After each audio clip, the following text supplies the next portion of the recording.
കുറേ കാലം ഗൾഫിലായിരുന്നു. ഗൾഫിൽ നിന്ന് തിരിച്ചു വന്നു കഴിഞ്ഞപ്പോഴത്തേനും വെറുതെ ഇരുന്ന് പറമ്പിൽ കൂടെ തന്നെ നിന്ന് ഇവിടെ മുഴുവൻ കാടും കയറി കിടക്കുകയായിരുന്നു. റബ്ബറിന് വിലയില്ലായിരുന്നതുകൊണ്ട് അത് വെട്ടാതെ കിടക്കുകയായിരുന്നു. അപ്പോൾ പിന്നെ ഇത് ഓരോ പ്രാവശ്യവും നമ്മൾ പടിയാരെ നിർത്തി ഇത് പറപ്പിക്കണം. എന്നാൽ പിന്നെ ഇച്ചിരി ആടോ കോഴിയോ എന്തെങ്കിലും പോത്തിനെയൊക്കെ തുടങ്ങിയേക്കാമെന്ന് കരുതി.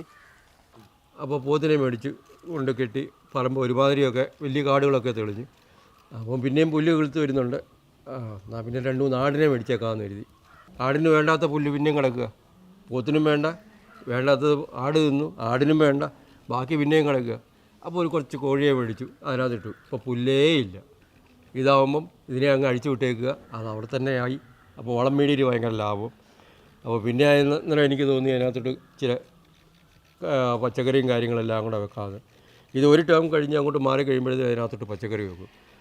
ഇത് കണ്ടില്ലേ മഞ്ഞൾ, ഈ ഒരുപാട് മഞ്ഞളുണ്ട്. ആർക്കും വേണ്ട ഈ സാധനം. കടയിലോട്ട് കൊണ്ടുവന്ന് കഴിയുമ്പോൾ ഒരു മനുഷ്യനും വേണ്ട, ഡിമാൻഡ് ഇല്ല. ഉണങ്ങി കൊടുക്കുന്ന മഞ്ഞളിന് വിലക്കുറവാണ്. നമ്മൾ പൊടിയാക്കി അത് തന്നെ കാപ്പിക്കുരു എല്ലാം ചെയ്യും. കാപ്പിക്കുരു ഉണ്ട്, മുളകുണ്ട്, കുരുമുളക്, കാപ്പിക്കുരു എല്ലാം നമ്മുടെ തന്നെ ഇതെല്ലാം കൂവയാണ്. ആർക്കും വേണ്ടത്. നമ്മൾ കൂവപ്പൊടി എടുത്തിട്ട് പ്രോസസ്സ് ചെയ്ത് ഇതേപോലെ നമ്മളുടെ ആവശ്യത്തിന് വേണ്ടി ഉപയോഗിക്കും. അത് കഴിഞ്ഞിട്ട് പിന്നെ ആരെങ്കിലും വയറുവേദനയ്ക്ക് നല്ലതാണ്, വയറ്റിലെ അസുഖങ്ങൾ എല്ലാം നല്ല സാധനങ്ങളാണ്. അതുപോലെ തന്നെ കാപ്പിപ്പൊടി എല്ലാം നമ്മളുടെ ഒരു പ്രപ്പോർഷൻ അനുസരിച്ചാണ് കാപ്പിപ്പൊടി. അന്ന് കോവിഡിൻ്റെ സമയത്ത് ചുക്ക് കാപ്പിക്ക് ഭയങ്കര ഡിമാൻഡായിരുന്നു.